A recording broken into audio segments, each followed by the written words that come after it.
प्रणम्य परमात्मानं सिद्धं त्रैलोक्यवन्दितं स्वाभाविकचिदानन्द स्वरूपं निर्मलाव्ययं शुद्धजीवादिद्रव्याणां द्वेषकं च जिनेश्वरम् द्रव्यसंग्रहसूत्राणां वृत्तिं वक्षे समासतः जीवमजीवमदव्यं जिनवरवसहेन जेननेदेष्टं देवेन्द्रविन्दवन्दं वन्दे तं सर्वदा शिरसा। कहे जीव अजीव जिन जिन वर वृषभ ने लोक में वे वंद्य सुर प्रतिबंध से वंदन करूं कर जोड़ी।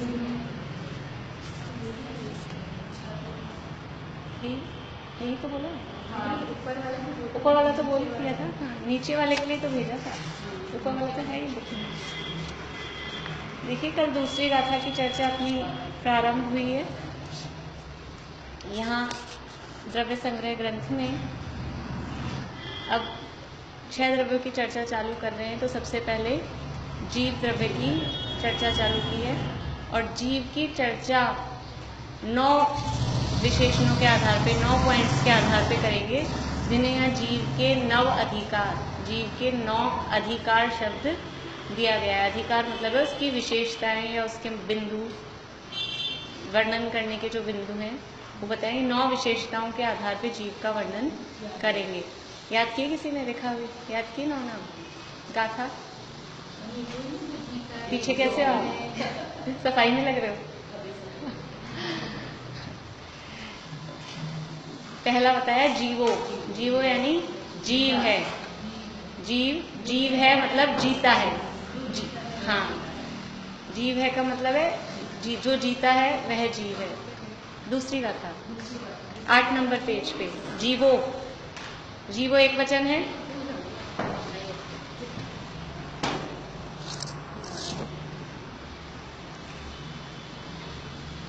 प्राकृत पढ़ने वालों को समझ में आ रहा है? जीवो एक वचन है यानी जीव के लिए, एक जीव के लिए कहा गया है। वरना ऐसे लगता है जीवो यानी बहुत सारे जीव होंगे, अपने को हिंदी में तो ऐसे लगता है, पर प्राकृत में जीवो यानी एक वचन है। तो जीव क्योंकि जीता है इसलिए जीव है। नीचे लिखा है सो। सो यानी वह, सह, सह यानी वह यानी कौन? जीव। जीव की बात चल रही है क्योंकि पहला नंबर पे जीव द्रव्य को अपन लेते हैं।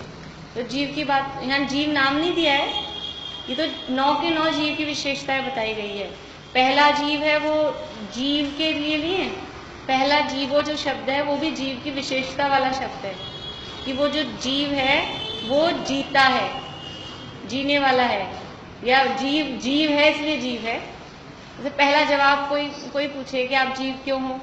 क्योंकि जीव है इसलिए जीव है।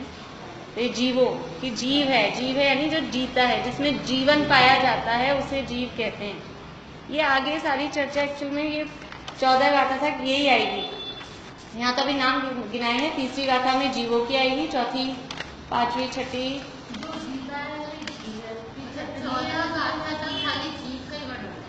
14 गाथा तक जीव का ही वर्णन है। उसमें से दूसरी गाथा में सामान्य बता दिया क्या वर्णन करेंगे। उसके बाद में तीसरी गाथा में जीवों का वर्णन है। फिर 4, 5, 6 और 6 तक, 4, 5, 6 गाथा तक उभोग मऊ का वर्णन है। वो अपन ने शुरू में लिखा है, वो जो है ना उसमें सारा अलग अलग वर्णन। वो आप कुछ पूछ रहे हो?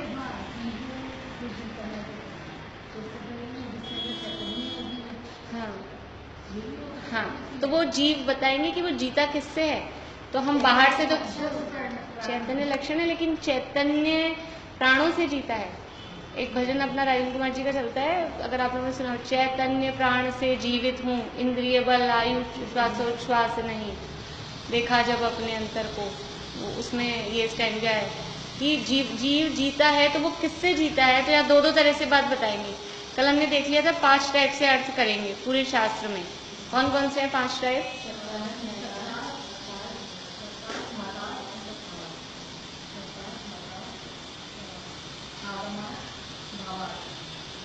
नया अर्थ। तो यहाँ दो नयों से बात करेंगे। एक निश्चय नय से क्या निश्चय नय से जीव जीता है, तो निश्चय नय से किससे जीता है? व्यवहार नय से किससे जीता है? उपभोग मोह है, तो निश्चय से उपयोग क्या है, व्यवहार से उपयोग क्या है? दोनों नयों से बताएंगे। और पूरे शास्त्र में ही देखिए, गाथा का अर्थ एकदम सरल है। गाथाएं अगर केवल 58 अपन पढ़ें, केवल गाथा और अर्थ, तो बिल्कुल सरल है, बहुत सरल है, 5 दिन में पूरा हो जाए।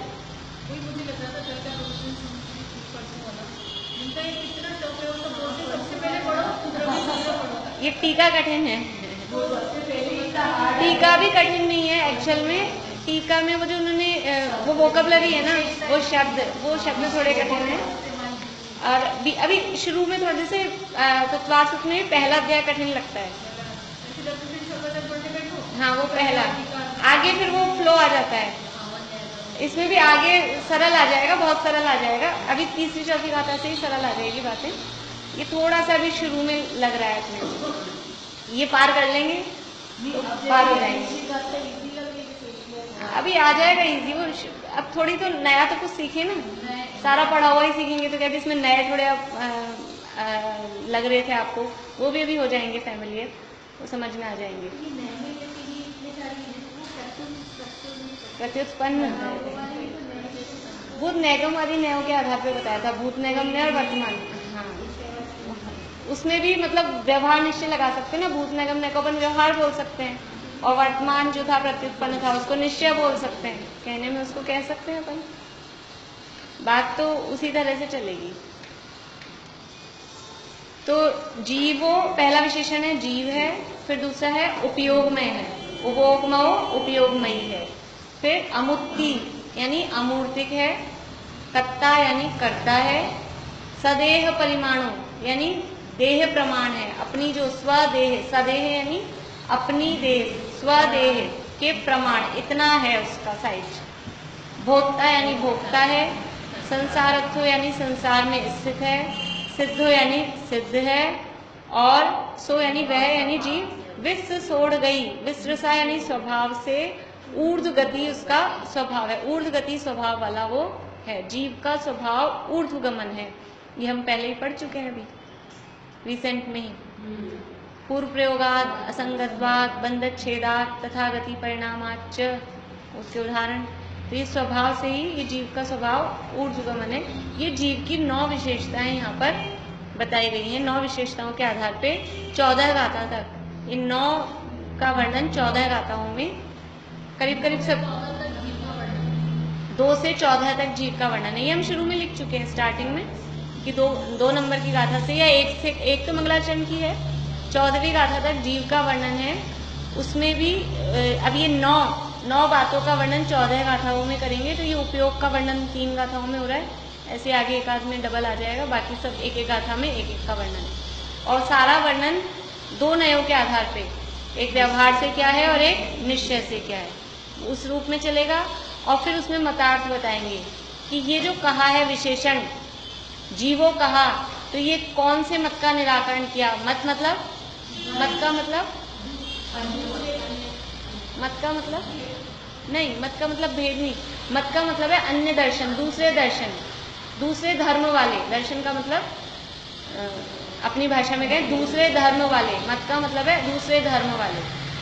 दूसरी मान्यता, मत का मतलब है मान्यता।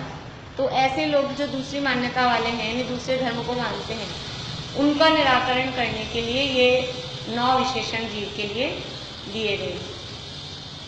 देखो, कहीं जीव का स्वरूप आता है तो कहीं कहते हैं अरसरूपम गंधम अवत्तम चेतना गुणम सद्धम, वहाँ कहते हैं जीव रस है, रूप है, गंध है, वहाँ अलग टाइप से बताते हैं। कहीं जीव, वहाँ छेड़ाला में कहा चेतन को है उपयोग रूप बिन मूरत चिन्ह मूरत, वहाँ जीव का स्वरूप अलग टाइप से बताते हैं।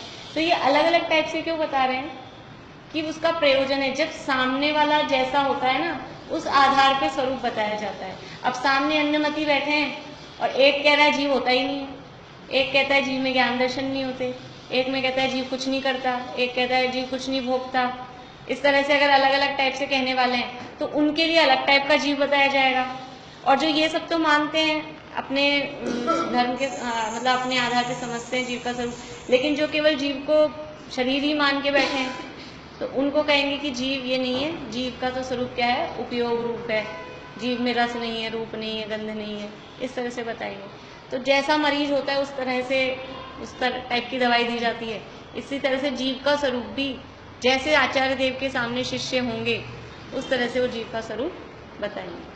जैसे बच्चों की क्लास होगी तो जो जानता देखता है वही कहेंगे जीव है, और अपनी क्लास होगी बड़ों की और वो उसमें भी समझ लो द्रव्य संग्रह की है तत्वार सूत्र के तो उपयोगो लक्षण हम कहेंगे, उसके हिसाब से फर्क पड़ जाए।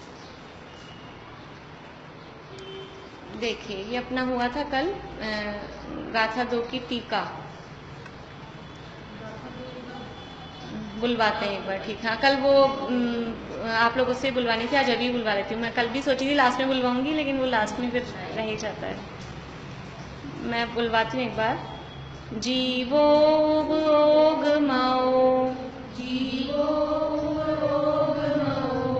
अमुक्तिकर्ता सदेह परिमाणो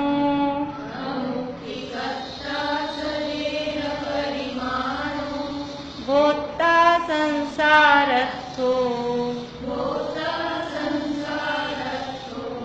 सिद्धो सो विश्व सोढ़ गई।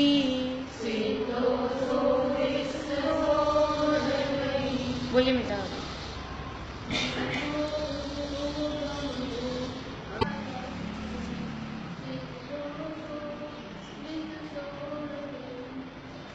ठीक है आ जाएगा धीरे धीरे, ऐसे सही हो।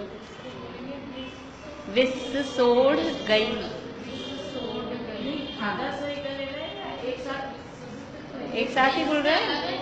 विश्व सोढ़ गई मतलब रुकना कहीं भी नहीं है इसमें, रुकना नहीं एक साथ। हाँ विश्व सोढ़, हाँ तो वो ढ बड़ा है, ड आधा है, नीचे वाला पूरा है तो नीचे वाला बोलेगा विश्व सोढ़ गई। विस्रसा यानी विस्रसा ऊर्ध्व उड़ गई, विस्रसा उड़ गई, उड़ यानी ऊर्ध्व, गई यानी गति, विस्रसा यानी स्वभाव से, स्वभाव से, तो स्वभाव से उड़ यानी ऊर्ध्व, ऊर्ध्व गति उसका उस स्वभाव से ऊर्ध्व गमन करने का स्वभाव है। विस्रसा लिखा है उसमें, देखिए टीका। जीवो यह जीव यद्यपि शुद्ध निश्चय न से आदि मध्य अंत रहित स्वपर प्रकाशक, अंतर, अगर अंतर बोलेंगे तो फिर हित आएगा, रेद और डबल नहीं है, अंत रहित, बहुत फर्क पड़ता है पढ़ने अब उसको अंतरहित भी पढ़ सकते हैं लेकिन अंतरहित का क्या अर्थ होगा, अंत रहित। वो यही तो होती है मतलब प्रूफ रीडिंग और संपादन यही होता है। हाँ वो अंत ही आएगा, लेकिन वैसे भी रहित को अंत के साथ जोड़ के नहीं छापना चाहिए। अब ये क्या है, पुराना मतलब वो एडिटिंग इसकी पुरानी हुई हुई है ना, तो नए भी छपते हैं तो वो यूं क्यों वही रहता है। अब उसको वापस से कोई बहुत टाइम और बहुत मेहनत होती है इन सब चीज़ों में, वो पूरी इसकी वापस से एडिटिंग हो कि कहाँ क्या है वो सब ठीक हो, और फिर भी रह जाती है तो देखो छपाई की वो है। जो टाइप करने वाला है वो कोई विद्वान तो होता नहीं है, वो तो सब वैसे होते हैं, तो उनको क्या पता चलता है काका की, और भाव तो भाषित होता नहीं है, तो ऐसा गलतियां हो जाती हैं उसमें। तो अभी इसमें तो पुरानी टाइप की ना, तो करने वाला को एक साथ लिख रखा है, मिला मिला के लिख रखे हैं, कई शब्द एक साथ मिला मिला के, भाव प्राणों से को भी मिला रखा है, वो पुराने स्टाइल से छपा हुआ है ये। आजकल जो छपते हैं उसमें जुड़ के नहीं छपते, से के ये अलग, पुराने टाइप में ये जो विभक्तियां होती थी वो मिला के छापते थे, ऐसा वो पैटर्न होता है सब तरह का अलग अलग। तो यद्यपि ये जीव शुद्ध निश्चय से आदि मध्य अंत रहित स्वपर प्रकाशक अविनाशी निरूपाधि शुद्ध चैतन्य जिसका लक्षण यानी स्वरूप है, ऐसे ये यहाँ तक तो क्या बताई थी, 2-1.5 लाइन में तो विशेषताएं, जीव की। तो बात क्या कहनी थी कि यह जीव शुद्ध निश्चय न से, और फिर नीचे आ जाइए थर्ड लाइन पे, निश्चय प्राण से जीता है। वाक्य तो ये है, कहना तो ये है कि यह जीव शुद्ध निश्चय न से, निश्चय प्राण से जीता है। लेकिन वो निश्चय प्राण क्या है या कैसे है? तो वो निश्चय प्राण है आदि मध्य अंतरहित, स्वपर प्रकाशक, अविनाशी, निरुपाधि शुद्ध चैतन्य लक्षण वाला या शुद्ध चैतन्य स्वरूप वाला वो निश्चय प्राण है। देखिए, निश्चय प्राण मतलब शुद्ध चैतन्य, चैतन्य ही हमारा प्राण है। वास्तव में पहले कल हमने व्यवहार की बात की थी कि हाँ कर रहे हैं अभी हम बात कि ये जीव है वो चैतन्य प्राण वाला है। वास्तव में हमारा प्राण क्या है? ये जो कल जो हमने बात की थी 10 प्राणों की, कौन कौन से 10 प्राण थे?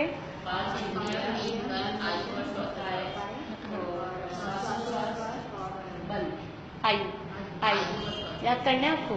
5 इंद्रियां, 3 बल बोलते हैं, आएगा ना मन। 3 बल बोला उसमें, मन वचन काय। तो वो 3 अलग अलग याद करने के लिए एक शब्द में याद हो जाएंगे। तो 5 इंद्रियां इकट्ठी याद हो गई, 3 बल में मन वचन काय, और अब 2 बचे, आयु और श्वासोच्छ्वास। तो ये तो है द्रव्य प्राण, व्यवहार प्राण, बाहर से जीव इससे जीता हुआ दिखाई देता है। लेकिन वास्तव में जीव, ये तो जो 10 प्राण कहे हैं, ये तो हमारे समझ लो 80 साल की, 100 साल की अभी के हिसाब से, ये जो 10 प्राण कहे हैं ये तो 100-80 जितना मनुष्य बस आएंगे। अभी मुझे बोलने दीजिए आप, मेरा वाक्य ही पूरा नहीं हो रहा। थोड़ा सा मैं बोल लेती हूँ, फिर पूछिएगा। तो ये जो हमारे 10 प्राण हैं ये तो 4 गति के, अब मैं इकट्ठा 4 गति बोल देती हूँ। 4 गति में जो जीवों की आयु है, मनुष्यों के हिसाब से अभी वर्तमान पंचम काल के हिसाब से हम 80 साल कहें, 70 साल कहें, 90 साल कहें। देवताओं की जो सागरों की है उतनी, नारकियों की जो जितनी 1000 वर्षों की सागरों की जितनी आयु है उतनी, तिरंचों की भी इतनी है, 10, 20, 50 साल जो भी जितनी तिरंचों की आयु है। तो ये जो द्रव्य प्राण है ये तो इतने टाइम के लिए ही है, इतने टाइम के लिए ही द्रव्य प्राणों से जी रहा है। कोई 100 साल के लिए, कोई 50 साल के लिए, कोई 1 सागर 2 सागर के लिए। लेकिन उसके बाद क्या जीव मर जाता है? मर जाता है क्या जीव? फिर भी जीव तो जीवित रहता है। तो फिर कौन से प्राण से जीवित रहता है? एक श्वास में 18 बार जन्म मरण किया निगोद अवस्था में, एक श्वास में 8-10 बार, 18 बार जन्म मरण किया। इतना बार बार में अनंत काल, मतलब अनादिकाल पहले जब निगोद में थे तो वो निगोद में भी अनंत काल बिताया हमने। तो इतना लंबा टाइम निगोद में जन्म मरण कर रहे थे, फिर भी मरा ही नहीं।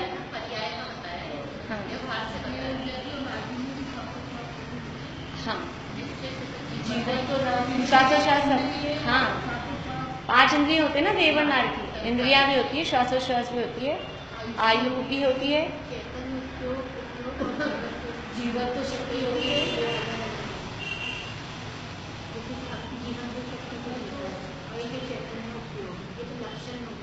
एक ही है, लेकिन जब लक्षण बताते हैं तो उसमें जो अपने ये पर्याय रूप है भी आगे आने वाला है, सूक्ष्म ज्ञान को भी लक्षण बताएंगे, लक्षण में थोड़ा उसको भी लेंगे। लेकिन यहाँ जो निश्चय चैतन्य प्राण बता रहे हैं उसमें उसको नहीं ले रहे पर्याय वाले।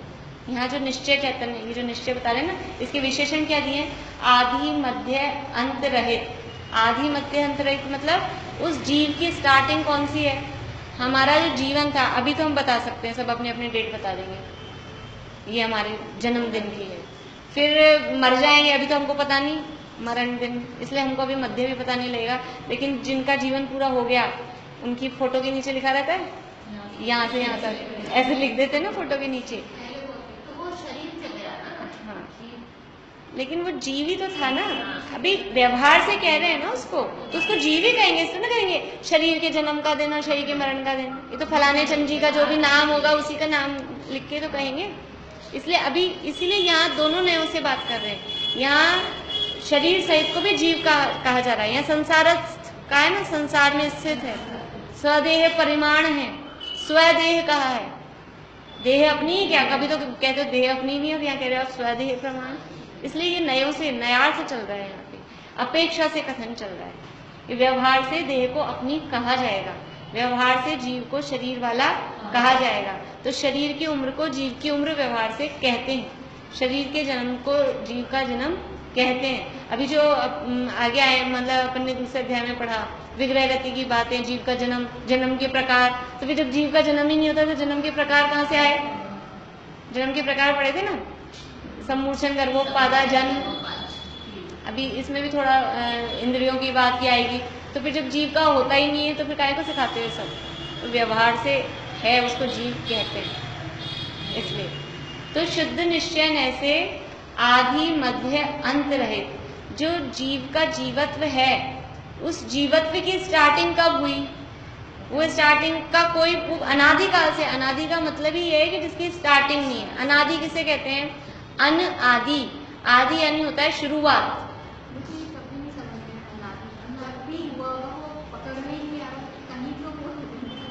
देखो एक जैसे एक सर्किल, देखो अपन पेंसिल से बनाते हैं ना, अपन पेंसिल से बनाते हैं तो अपन स्टार्ट कर रहे हैं। लेकिन जैसे जो मशीन में जो बन के आती है, समझ लीजिए बॉल बन के आई मशीन में, हैंडमेड नहीं, मशीन से बन के आई है। अब आप उस बॉल का स्टार्टिंग पॉइंट बताओ। मशीन में अगर चूड़ी, ये जो यहाँ बनती फिरोजाबाद वगैरह में कांच की चूड़ियाँ, उनमें तो वो दिखता है जोड़। लेकिन जो मशीन से बन के आ रही हैं उसमें आप जोड़ बताओ। मेरे ख्याल से इनमें नहीं होते, गोल्ड की चूड़ियों में अपने को जोड़ नहीं दिखेगा। इसका शुरुआत बताओ, कहाँ से शुरू हुई थी? उदाहरण तो एक देश होता है, तो इससे ही समझना है अपने को, इससे समझना है। आप बैक में जाते जाओ, इसको ऐसे समझो कि आप बैक में जाओ, भूतकाल में जाओ, भूतकाल में चलते जाओ चलते जाओ चलते जाओ, कब आपको मिलेगा? कभी वो खत्म नहीं होगा, वो अनंत काल है, इसलिए कहेंगे उसकी शुरुआत नहीं है। जैसे ये आकाश जो अपने को बाहर आकाश दिखता है, इसका कहाँ है? अब वो कह देते हैं क्षितिज, क्षितिज पे अंत हो रहा है, लेकिन वो अंत कुछ नहीं होता है ना आकाश का, कि वो पृथ्वी और आकाश मिल रहे हैं। तो वो स्टार्टिंग भी एंडलेस है, इसलिए स्टार्टिंग के लिए शब्द दिया अनादि। अभी बात दूसरी चल रही है, अभी तो काल की अपेक्षा बात चल रही है ना, काल की अपेक्षा बात चल रही है। तो मोक्ष में अंत, जीव का अंत का मतलब ठीक है, मोक्ष में अंत है, ठीक है, लेकिन मोक्ष में अंत हो जाएगा क्या? फिर सिद्ध भगवान फिर वहां सिद्धालय में रहेंगे ही नहीं। अगर मोक्ष में अंत हो जाएगा तो खत्म, फिर वहां सिद्ध है कि नहीं? सिद्धालय में हमने सिद्धालय पढ़ा ना, वहां कितने हैं जीव? अनंत है ना, तो फिर अनंत कैसे रहेंगे? खत्म हो जाता है ना जीव, तो फिर तो रहना ही नहीं चाहिए एक भी। मोक्ष में भी अंत नहीं हुआ, जीव तो है ही ना, जीव तो है ही ना, जीव का अंत थोड़ी ना हुआ। हाँ, सत्ता का नाश नहीं होता। ऐसे अनादि, आदि का अर्थ समझ में आ रहा है? आदि का मतलब, आदिनाथ को आदिनाथ क्यों कहते हैं? आदिनाथ कौन है? आदिनाथ ऋषभदेव, तो नाम तो उनका है ऋषभदेव। फिर उनको आदिनाथ क्यों कहते हैं? आदि का मतलब है पहला या शुरुआत, तो वो शुरुआत वाले तीर्थंकर थे, इसलिए उनको कहा आदिनाथ। अपने ही बच्चों के नाम ऐसे रखते हैं अपन, किसी का नाम अंतिम रख देते हैं, किसी का नाम प्रथम रख देते हैं, इस तरह से नाम रखते हैं। कोई छोटा होता है उसका अनुज रख देते हैं, मतलब रखते हैं इस टाइप से नाम। कोई 2-4 लड़कियां हो गई हो तो फिर चौथी का नाम रख देंगे आचुकी, लेकिन फिर भी हो जाएगी, उसके बाद तो क्या करेंगे। इस तरह के नाम होते हैं अपने जानकारों में कि 4 लड़कियां हो गई तो चौथी वाली का नाम रखा आचुकी, कि अब नहीं होनी चाहिए भाई, लेकिन फिर क्या होगा? ये इसी तरह से नाम रखे जाते हैं। हमारे भी है जानकारी में, सीमा नाम इसीलिए रखते हैं कि अब नहीं हो, इसीलिए ये सोच के, मतलब अपने को पता नहीं चलता, लेकिन वो पता करो ना, खोज में जाओ उनकी गहराई में कि इनके 2-3-4 लड़कियां हो गई, तब इन्होंने ये नाम रख दिया भी अब हो गई सीमा। लेकिन ऐसा तो वहां आदिनाथ का नाम क्या है? शुरुआत, पहले तीर्थंकर हैं इसलिए उनका नाम आदिनाथ। तो आदि का मतलब है शुरुआत, तो जिसकी अनआदि, जिसकी शुरुआत नहीं है। ये कब से चल रहा है ये प्रोसेस? जीव कब से है दुनिया में, संसार में, तो उसका कोई स्टार्टिंग पॉइंट नहीं है। अनादिकाल से ही जीव है, छहों द्रव्य अनादिकाल से हैं। तो ये जो कहा ना अनादि से, ये कह के भी मतार्थ है इसमें भी। क्या मतार्थ है? कि जो कहते हैं कि ब्रह्मा ने सृष्टि को बनाया, वो ये कहते हैं, हाँ, तो बनाया तो वो कहते हैं शुरुआत हो गई।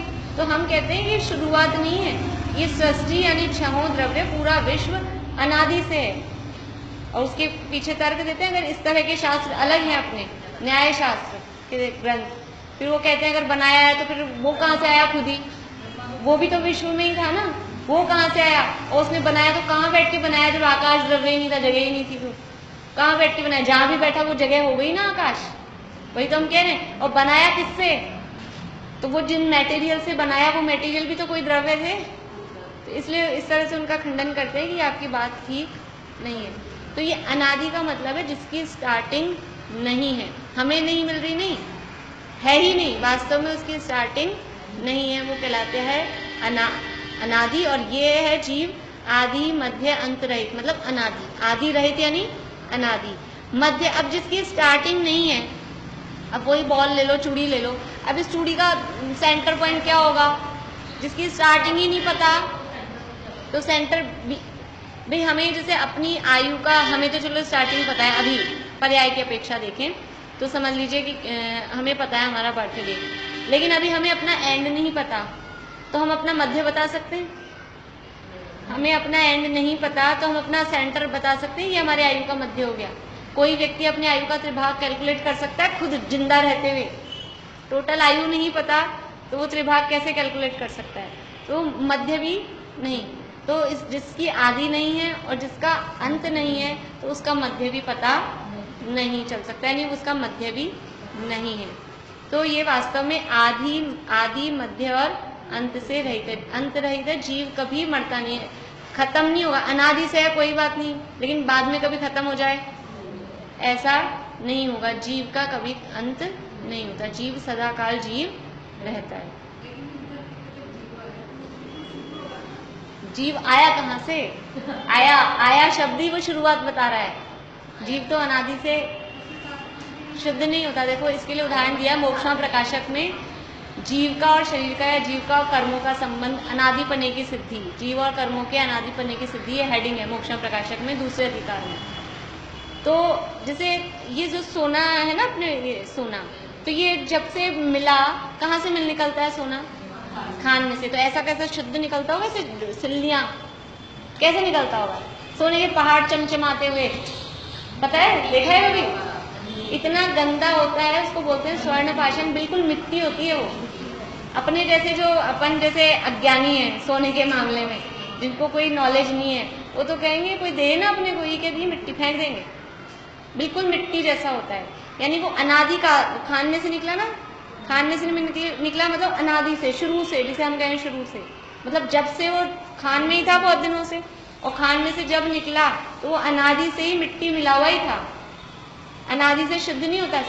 वो गाय के थन में से दूध निकला, उसमें तो पानी मिला हुआ नहीं है ना, पानी मिला हुआ नहीं है, तो प्योर है, तब तो ना पानी होता है, बिना पानी मिले वो लिक्विड फॉर्म में कैसे आया, पानी का मतलब ये वो जो लिक्विड है ना, दूध में पानी वो गाय के थन में से ही मिला हुआ है, तभी हम फिर उसका मावा कैसे बनाते हैं, बिल्कुल प्योर दूध निकाला, अभी हमने खुद ने, हमारे घर में ही गाय है और हमने निकलवाया, निकाला, और फिर भी उसका मावा, फिर डायरेक्ट मावा निकलता है क्या, मावा आ जाए डायरेक्ट, क्या होता है, फिर उसको तपाते हैं ना, वो प्योर मावा बनता है। ऐसे ही सोना भी, प्योर सोना नहीं निकलता खान में से, वो मिट्टी सहित ही निकलता है, फिर उसको तपाते हैं जब शुद्ध होता है। अभी अपना ये मैं कहूँ, ये चूड़ी की जगह मुझे अब चैन बनवानी है, तो क्या करेगा वो पहले, क्योंकि अभी इसमें मिलावट है, ये हुआ है, तो तपाएगा, तपाने से वो शुद्ध होता है। ऐसे ही जीव अनादि काल से ही कर्मों से मिला हुआ है, पहले शुद्ध नहीं था, पहले शुद्ध हो, ये तो जीव का स्वभाव है, एक बार शुद्ध होने के बाद कर्मों की मिलावट उसमें नहीं मिलती है, एक बार शुद्ध हो गया, अपन ने अभी पढ़ा है ना यही 10वें अधिकार, इसमें 10वें अध्याय में, क्यों पुनरागमन उसका फिर नहीं होता, एक बार शुद्ध हो गया तो ये जीव के स्पेशल, जैसे मक्खन से घी बन गया, मक्खन से घी बन गया, उससे वापस दही जमा लो, जम जाएगा। ऐसे ही एक बार जीव शुद्ध हो जाए तो दोबारा अशुद्धता उसमें नहीं आती। अपन ने नहीं पढ़ा, वो उसमें आ रहा था, भक्तामर में आ रहा था, इसमें नहीं पढ़ा था, समझ में आई ये बात। तो अनादि काल से जीव शुद्ध नहीं था, अनादि काल से तो जैसे सोने में मिट्टी मिली हुई, जैसे दूध में पानी मिला हुआ है, वैसे ही अनादि काल से जीव और ये कर्मों का मिला जुला ही रहा। ठीक है। लेकिन उस मिले जुले में भी जो ज्ञानी होते हैं, जो उसके पारखी होते हैं, वो अलग देख लेते हैं, तब तो वो ले लेके आते हैं खान में से। और भी आप देखो ना, पत्थर भी जो निकलते हैं, मान लो ग्रेनाइट निकल रहे हैं, मार्बल निकल रहे हैं, इतने चमचमाते हुए ऐसे जैसे अभी अपने को मिल रहे हैं, बिल्कुल घर ले आओ रेडी टू यूज, वैसे तो ना निकलते हैं। खान में से निकलेंगे तो मिट्टी विट्टी गंदगी सहित ही निकलेंगे, फिर उनको सफाई होती है उस हिसाब से, घिसाई सफाई वो सब होती है। और अपने लगने के बाद भी कितनी घिसाई करते हैं, जब जाके उसकी निकलती है और शाइन।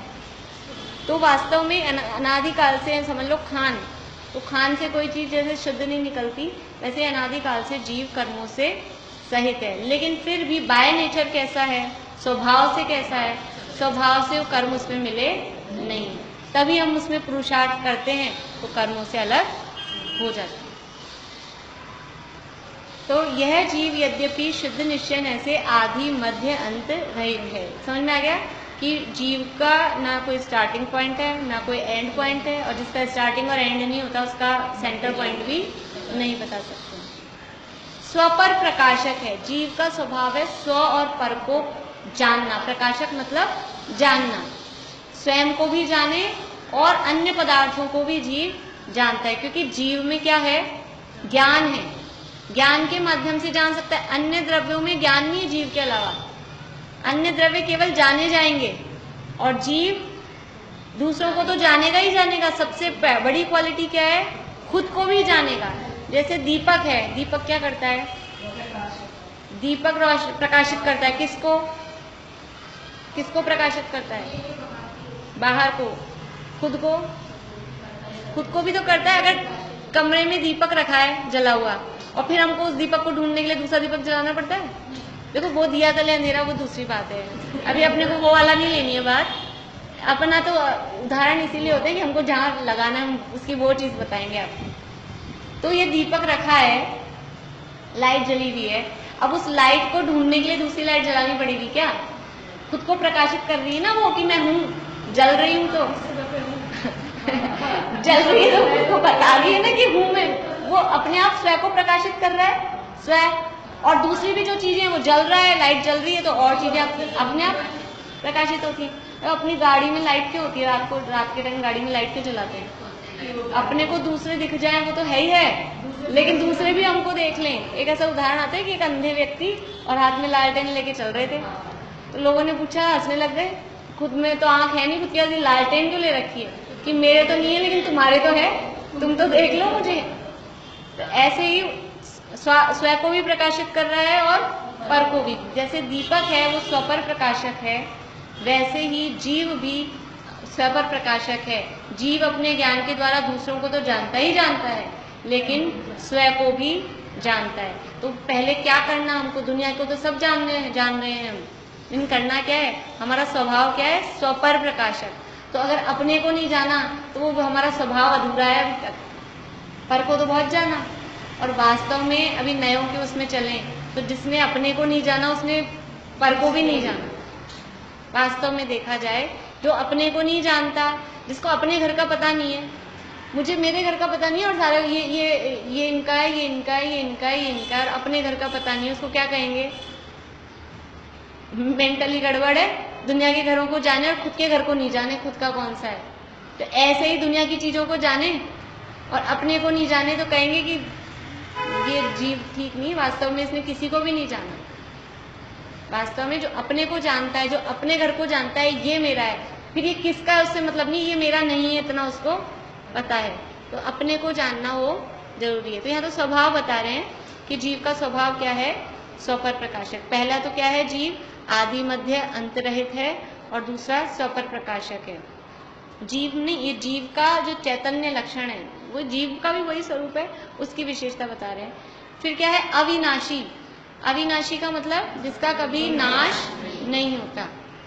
निरुपाधि, निरुपाधि का मतलब है उपाधि से रहित। शब्द अर्थ तो हो गया उपाधि से रहित, लेकिन उपाधि का क्या मतलब, बीए की डिग्री, एमए की डिग्री, और कौन सी उपाधि,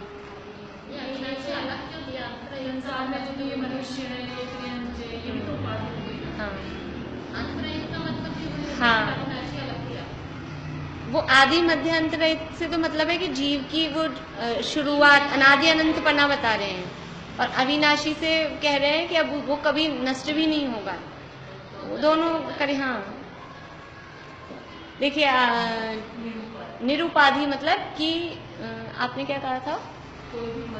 हाँ, ये यहाँ वैसे उपाधि का मतलब है कर्म की उपाधि।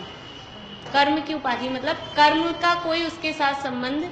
उपाधि का मतलब है किसी का, उपाधि मतलब ऊपर से जो लिया जाए, उपाधि। हाँ, जो ऊपर से ग्रहण करते हैं, जैसे हमने MA BA ये भी जो लिए डिग्रियां, ये अलग से ग्रहण की है ना डिग्रियां, कि इनको अध्यक्ष की उपाधि दे दी, इनको मंत्री की उपाधि दे दी, या कोई और उपाधियां, ये सब अलग से ग्रहण की जाती है।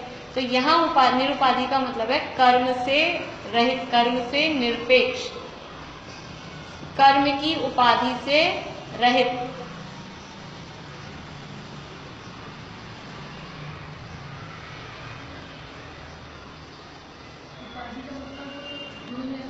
हाँ, उपाधि का मतलब है ऊपर से कुछ एक्स्ट्रा जोड़ना, तो कहलाता है उपाधि। शब्द अर्थ, हाँ, पोस्ट को ऊपर से ही मिलती है ना। मतलब उपाधि का मतलब अगर अपन भाव लें उपाधि का, तो उपाधि का मतलब है भार। भार ही ना सिर पे, अपन भावार्थ बता रही हूँ मैं उसका आपको, कि जो भी अपने पास उपाधियां हैं, कोई भी समझ लीजिए, मंत्री हैं कि अध्यक्ष हैं, आचार्य, उपाध्याय, ये भी उपाधि है। संघ में अगर आचार्य की उपाधि होगी, उपाध्याय की उपाधि होगी, तो जब तक ये उपाधियां उनके सिर पे है तब तक वो मोक्ष नहीं जा सकते। मोक्ष जाने के लिए जिस समय उनको परिणाम आ रहा है, श्रेणी चढ़नी है, तो उस समय उनको अपने वो आचार्य पद को त्यागना पड़ेगा, उपाध्याय पद को, क्योंकि ये जिम्मेदारी वाले पद होते हैं। हाँ, कह सकते हैं कि वो भी एक उपाधि है। भार रहता है ना सर पे, जिससे सिर पे भार रहे, वो सब उपाधि है। तो ये कर्म, यहाँ पे तो निरुपाधि का मतलब है मुख्य रूप से कर्मों का, कर्मों के भार से रहित, कर्मों का भार है, कर्मों की कोई अपेक्षा। उपाधि का अपेक्षा भी ले सकते हैं। जैसे 5 भाव हैं, कौन कौन से 5 भाव हैं? औपशमिक, शायिक, शायोक्षमिक, औदयिक और पारिणामिक। तो जो 4 भाव हैं, औपशमिक, शायिक, शायोक्षमिक और औदयिक, इन 4 भावों में तो कर्म की कुछ ना कुछ अपेक्षा है। कर्म का उपशम, कर्म का क्षय, कर्म का क्षयोक्षम, कर्म का उदय, ये कर्म आ रहा है। लेकिन पारिणामिक भाव में कर्म का ना उदय है, ना उपशम है, ना क्षय है, ना क्षयोक्षम है। वो पारिणामिक भाव जो है वही यहाँ बता रहे हैं कि वो कर्म की उपाधि से निरपेक्ष है, कर्मोपाधि से रहित। तो निरुपाधि, हाँ, उसमें कर्म की मतलब कर्म की कोई तरफ नहीं देखना, कर्म की कोई क्या बोलेंगे, हाँ, भूमिका नहीं है, कर्म का कोई रोल। कर्म हमेशा साथ रहते हैं। जैसे अभी बताया ना कि जैसे वो मिट्टी सोने में लगी हुई है, अनादिकाल से चिपकी हुई है, तो भी जो उस सोने का स्वभाव है वो उस मिट्टी से निरुपाधि है, मिट्टी से रहित है। वो जो स्वभाव, मिट्टी मिला हुआ होने पर भी, जैसे ये कपड़ा गंदा हो जाए, सड़क पे गिर जाए, मिट्टी लग जाए, फिर भी कपड़े को हम ये देखते हैं कि ये मिट्टी से वास्तव में इसमें घुस नहीं गई है, तब तो धोते हैं हम। ऐसे ही ये तो ऊपर से मिली है। वो अनादिकाल से सोने में जो स्वर्ण पाषाण, उसको बोलते हैं स्वर्ण पाषाण, सोने की वो मिट्टी जैसा ही आता है, पत्थर जैसा। तो वो अनादिकाल से सोने में मिट्टी मिली हुई है, तो भी उसका नेचर क्या है कि वो मिट्टी से रहित है। मिट्टी उसके जो ओरिजिनल स्वरूप है उसमें घुसी नहीं है। ऐसे ही अनादिकाल से जीव कर्मों से सहित है, लेकिन जो जीव का नेचर है, स्वभाव है, वो कर्मों से रहित ही है। तो उसको कहा निरुपाधि, कर्मों की उपाधि से रहित है। मतलब कर्मों से सहित होते हुए भी कर्मों की उपाधि से रहित है। हाँ, हाँ, वही है ये जीवन। हाँ, सापेक्ष। तो निरुपाधि शुद्ध चैतन्य, ऐसा ये मेरा जो चैतन्य, ये चैतन्य कौन सा है? वो परम पारिणामिक भाव, जो जीवत्व पारिणामिक भाव, वो मेरा चैतन्य।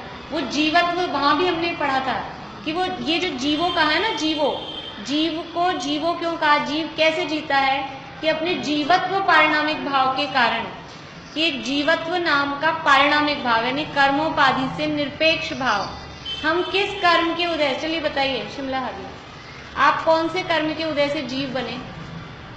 किसी कर्म के उदय से जीव बने होंगे ना आप? भाव कर्म, अभी आपसे मैंने गलत पूछा, आपको पढ़ाया, आप बताइए। अपन ने 148 कर्म की प्रकृतियां पढ़ी, आयु कर्म के उदय से। आयु कर्म में जीव नाम का आयु कर्म कौन सा है? जीव नाम का आयु कर्म है। आयु कर्म के नाम याद है आपको? आयु कर्म कितने हैं? बोलिए नीलम भाभी। हाँ हाँ, ये 4 आयु है, मनुष्य, तिर्यंच, देवट, नरक, ये 4 आयु है। इसमें जीव नाम का आयु है कोई? तो आप बोल रहे हैं हम आयु कर्म के उदय से जीव बने। और कोई कर्म है? नाम कर्म में जीव नाम का नाम कर्म है, याद है आपको? सूत्र याद है? हाँ बोलिए, सूत्र में कहीं जीव आता है क्या? आता है? निर्माण, बंधन, संघात, संस्थान, सेना, निष्पर्श, गंध, वर्णानुपूर्व, गुरु, लघु, उपघात, प्रघात, आतक, उद्योग, उच्छ्वास, कहीं भी नाम नहीं है। जीव नाम का कर्म नहीं है कोई। तो हम किस कर्म के उदय से जीव बने हैं? तो पहली बात, ये बने हैं शब्द ही गलत है। हम बने नहीं, हम तो जीव हैं। और हम जीव हैं, उस जीव होने में कोई कर्म का उदय नहीं है। ये किस कर्म के उदय से पुद्गल बना? ये पुद्गल है ना, ये चौकी है, माइक है, मोबाइल है, ये कौन से कर्म के उदय से पुद्गल है? ये पुद्गल ही है। इनमें कोई, ये जो स्वभाव है, अग्नि गर्म होती है, तो अग्नि किसके कारण से गर्म होती है? उसका नेचर देखो, पानी गर्म होगा, तवा गर्म होगा, वो तो अग्नि के कारण से होगा, वो तो उससे होगा। लेकिन अग्नि किसके कारण से गर्म होगी? दूध मीठा होगा, खीर मीठी होगी, और कुछ रसगुल्ला मीठा होगा, वो तो चीनी से होंगे। लेकिन चीनी में क्या डालें कि वो मीठी हो? चीनी का स्वभाव ही है, चीनी बाय नेचर ही मीठी है। ऐसे ही हम जीव हैं, तो इसमें कोई किसी का निमित्त नहीं है। इसको बोलते हैं कर्मोपाधि से निरपेक्ष, इसको बोलते हैं पारिणामिक भाव। ये जो हमें जीव पना है, मैं जीव हूँ, ये कहलाता है जीव पना, जीवत्व। इसमें किसी कर्म का कोई रोल नहीं है। मैं अनादिकाल पहले भी जीव था, अभी भी जीव हूँ, और अनंत काल बाद तक भी जीव रहूंगा। अनादिकाल से निगोद में थे तो भी जीव थे, अभी यहाँ है तो भी जीव हैं, और अनंत काल तक सिद्धावस्था में रहेंगे तब भी जीव ही रहेंगे। तो वो जो जीवपना है, उसमें कोई कर्म का कोई रोल नहीं है, उसे बोलते हैं जीवत्व पारिणामिक भाव। वो है ये निरूपाधि। तो शुद्ध चैतन्य, जिसका शुद्ध चैतन्य का मतलब जीवत्व पारिणामिक भाव। एक जीवत्व नाम आता है पारिणामिक भाव में, एक जीवत्व शक्ति, 47 शक्तियों में। हाँ, वो कौन से भाव? अभव्यत्व का अभाव हो जाता है और जीवत्व रहता है। हाँ पढ़ा था। वैसे दूसरे अध्याय में आएंगे वो सारी बातें, तत्वार्थ सूत्र के दूसरे अध्याय में आएंगे। तो ये हो गया, क्या बता रही थी मैं? जीवत्व शक्ति। जीवत्व एक आत्म,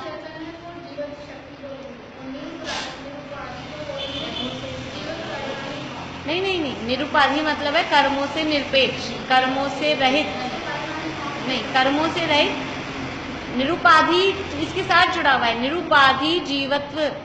हाँ, तो जीवत्व पारिणामिक भाव बोले, या हमारी जीवत्व शक्ति। जीवत्व से ही आत्मा जीता सदा मरता नहीं।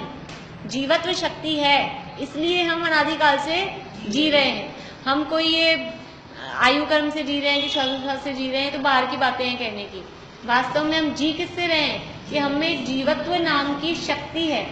जीवत्व मतलब जिससे हम जिंदा रहें, और जिंदा रहें का मतलब ये वाला जिंदा नहीं, जीव रहे, ये उसका जिंदापना है। मरता कब है जी? मरना किसे कहते हैं? खत्म हो जाना, कि उसका स्वरूप खत्म हो जाए, पर है नहीं। जो कोई चीज को मरना कब कहेंगे? मरना का मतलब है खत्म होना। ऐसे बोलते ना, वो खत्म हो गई, ऐसे भी अपन शब्द यूज लेते हैं, वो खत्म हो गए। खत्म हो गए का मतलब नष्ट हो गया कोई भी चीज। तो जीव खत्म कब हो जाएगा? जीव खत्म नहीं होता, जीव कभी भी खत्म नहीं होता। क्यों नहीं होता? क्योंकि जीव में जीवपना वो सदा रहता है। वो जीवपने के कारण जिंदा रहता है।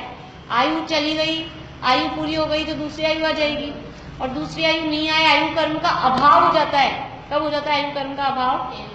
14वें गुणस्थान में। 14वें तक आयु कर्म का उदय है। 14वें आयु पूरा हो जाएगा तो गुणस्थान कैसे बनेगा? तो आयु कर्म का अभाव हो जाए, आयु रहेगी, यहाँ तो आयु पूरी हुई, मनुष्य आयु पूरी हुई तो समझ लो देवायु चालू हो जाएगी, पूरी होते ही चालू हो जाएगी, तो वो दूसरी आयु चालू हो गई, वो तो आयु चल रही है। लेकिन अगर आयु कर्म का अभाव ही हो जाए 14वें गुणस्थान के अंत में, तो जीव मर जाता होगा?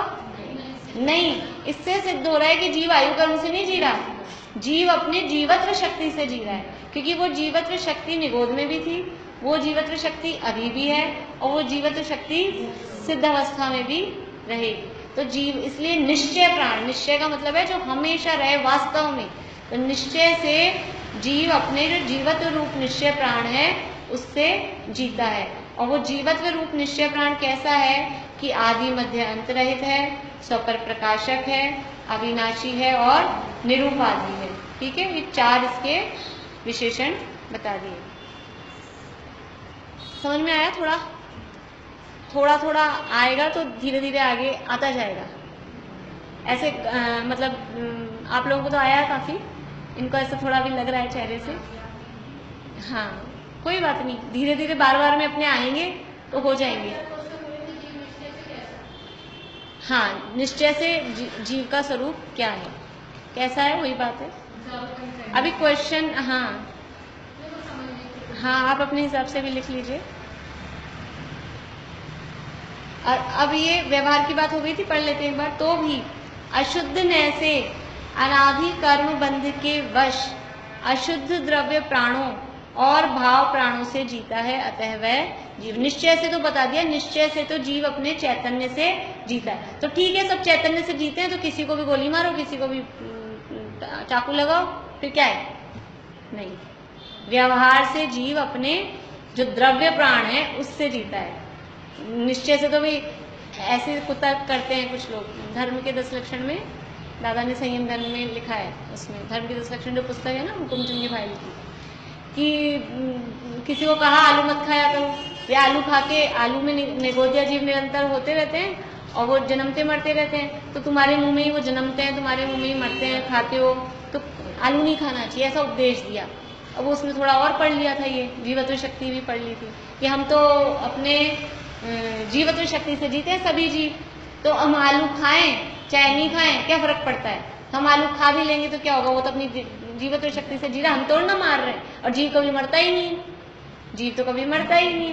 तो ऐसा कोई कहे, कुतर्क करे, इसको बोलते हैं कुतर्क, खोटा तर्क, तो कहेंगे कि नहीं वो मरता है, वो जीव अपने आयु अपने प्राणों से जीता है, द्रव्य प्राणों से, और ऐसा करने से हम जब उसको खाते हैं तो वो हमारे द्वारा हमारे निमित्त से मरता है।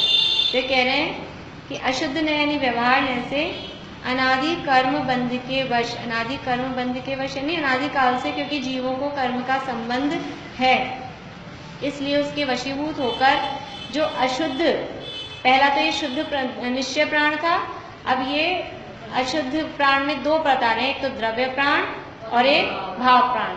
अशुद्ध प्राण कहें या व्यवहार प्राण कहें, व्यवहार प्राण 2 प्रकार के बता दिए, एक द्रव्य प्राण और भाव प्राण। द्रव्य प्राण का मतलब है जो 10 प्राण जो अभी हमने गिने, कौन कौन से 10 गिने, कितने याद हुए आपको? बोलिए एक बार, बोलिए। 5 इंद्रियां, 5 इंद्रियां, 5 तो ये हो गई। इंद्रियों के नाम आते हैं स्पर्शन, रसना, घ्राण, चक्षु, कर्ण, ये जो इंद्रियां हैं 5 इंद्रियां, फिर मन, वचन, काय, इनको बोलेंगे इकट्ठा 3 बल। 5 एक ग्रुप, 3 एक ग्रुप, और फिर आयु और श्वासोच्छ्वास, ये कहलाते हैं व्यवहार से या अशुद्ध द्रव्य प्राण। कौन से नय से कहेंगे? हम 10 प्राणों से जीते हैं, मैं 10 प्राणों से जीती हूँ, ये कौन से नय का कथन है? 4 अपने नयों में से 4, मतलब 4 व्यवहार तो है ही, 4 व्यवहार नयों में से। बहुत बढ़िया, क्यों? कारण कौन बताएंगे? शरीर आ रहा है और आयु कर्म भी आ रहा है साथ में, दूसरे नंबर का, बिल्कुल। अनुपचरित असद्भूत व्यवहार में से द्रव्य प्राणों से जीते हैं, और भाव प्राणों से जीते हैं। भाव प्राण का मतलब है, भाव प्राण की थोड़ी बहुत बात कल भी की थी, भाव प्राण का मतलब है ये तो है द्रव्य इंद्रियां, और भाव प्राण का मतलब है इसको जो, हाँ, भाव इंद्रिय है, इसको जानने रूप जो हमारा शयोक्षम ज्ञान है वो हमारे भाव प्राण है। शयोक्षम ज्ञान भी और समझ लो राग आदि, क्योंकि हम इस ज्ञान से भी जीव को पहचानते हैं ना, जीव को ज्ञान से भी पहचानते हैं कि इसमें इतना, कल बताया ना कि सांस चल रही है, अभी सुई चुभोई तो हिल रहा है, कभी कभी इससे पैरालिसिस वगैरह आ जाता है तो चुट्टी भर के देखते हैं तो कुछ नहीं हो रहा उनको दर्द, तो मतलब इसमें इफेक्ट है, और चुट्टी बढ़ने से दर्द हो रहा है इसका मतलब अभी इसमें ब्लड और जान है, सर्कुलेशन है, ऐसा समझ जाते हैं। तो ये जो वो जो चुट्टी भरी, उससे क्या मतलब हुआ, इनको ज्ञान हो रहा है, तो वो क्षयोक्षम ज्ञान, वो भाव, ये भाव प्राण कहलाएंगे। वो जो ज्ञान से जाना ना वो है भाव प्राण। इसी तरह से क्रोध मान माया लोभ ये राग आदि जो विकार हैं, क्रोधादि विकार, इससे भी जीव पहचाना जाता है। जो कभी कभी ऐसे बताते हैं जीव कौन है, जीव कहाँ है, हमको पता ही नहीं चलता, ये जो गुस्सा कर रहा है यही तो जीव है, ऐसे भी समझाते हैं। जीव भाव प्राण यानी सूक्ष्म ज्ञान, एक बार लिख लीजिए आप पहले, फिर मैं थोड़ा, टाइम तो हो गया वैसे। भाव प्राण का लिख लीजिए सूक्ष्म ज्ञान और राग आदि चैतन्य के विकार, या जीव के विकार, सरल शब्द लिख दीजिए, राग आदि, मोह राग आदि जीव के विकार, विकारी भाव और लगा लीजिए।